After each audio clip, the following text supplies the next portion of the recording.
Zee 24 तास एक पाऊल पुढे। मुंबई विद्यापीठाचे कुलगुरू राजन वेळुकर यांना हटवण्यासाठी युवासेना आक्रमक झाली आहे। कुलगुरूंना पदावरून हटवावं या मागणीसाठी युवासेनेचे अध्यक्ष आदित्य ठाकरे यांनी आज पुन्हा राज्यपालांची भेट घेतली। दरम्यान वेळुकर आणि नारायण राणे यांच्या भेटीवरूनही आदित्य ठाकरे यांनी राणेंवर टीका केली आहे। विद्यापीठातील घोटाळे आणि परीक्षेतील घोटाळ्यांना राणेंचं पाठबळ आहे का असा सवाल त्यांनी केला आहे। राणे कुलगुरू भेटीमुळे विद्यार्थ्यांसोबत कोण आणि विरोधात कोण याचा पर्दाफाश झाल्याची टीकाही आदित्य यांनी केली आहे। कुलगुरूंची वैयक्तिक दुश्मनी नाही, मात्र विद्यार्थ्यांच्या हितासाठी लढत असल्याचं आदित्य यांनी म्हटलंय। मुंबई विद्यापीठात TY BComच्या परीक्षेवरून सुरू असलेल्या घोळासंदर्भात शिवसेना प्रणित युवा सेना चांगलीच आक्रमक झालेली आहे। याच प्रकरणात आज युवा सेनेचे अध्यक्ष आदित्य ठाकरे राज्यपालांना भेटलेले आहेत। आपण जाणून घेऊया नेमकी आदित्य ठाकरे यांची राज्यपालांच्या भेटीमागची काय भूमिका आहे। आदित्यजी, तुम्ही सांगाल, आज तुम्ही राज्यपालांना भेटलेले आहात, त्यांच्याकडे काय मागणी केलेली आहे? मागण्या तर दोन केल्या मी। एक होतं की अर्थात व्हाईस चान्सलरचा राजीनामा, आणि दुसरं होतं जो TY BComचा गोंधळ चालू आहे ह्याच्यात री एक्झामचा जो प्रश्न आलेला आहे, मी त्यांना एकच सांगितलं, जे मी काल आपल्या टीव्हीवर पण बोललो, की जे ऑल्टरनेटिव्ह सोल्युशन आहे ॲव्हरेज मार्क्सचं, ते हेड ऑफ स्टेट आणि चान्सलर म्हणून घेऊ शकतात हा निर्णय।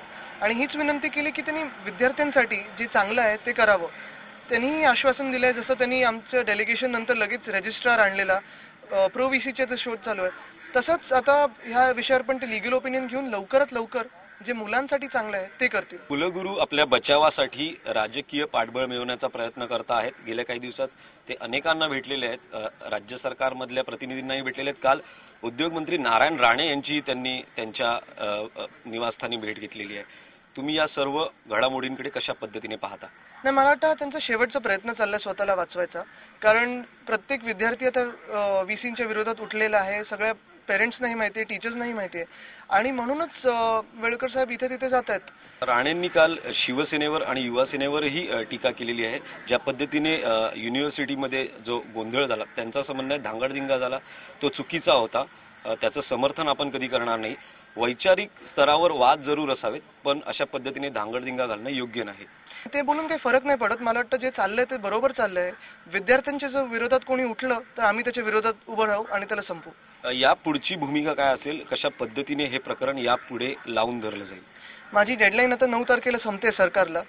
जर संपल्यावर जरी व्हाईस चान्सलर गेले नसतील तर आम्ही रोज एक एक घोटाळे त्यांचे काढू। मग नाशिक युनिव्हर्सिटी मधले असतील, मुंबई युनिव्हर्सिटी मधले असतील, सगळीकडचे। आदित्यजी, झी 24 बोलल्याबद्दल धन्यवाद। व्हिडिओ जर्नलिस्ट प्रकाश चव्हाणसह दिनेश दुखंडे, मुंबई। झी 24 तास एक पाऊल पुढे।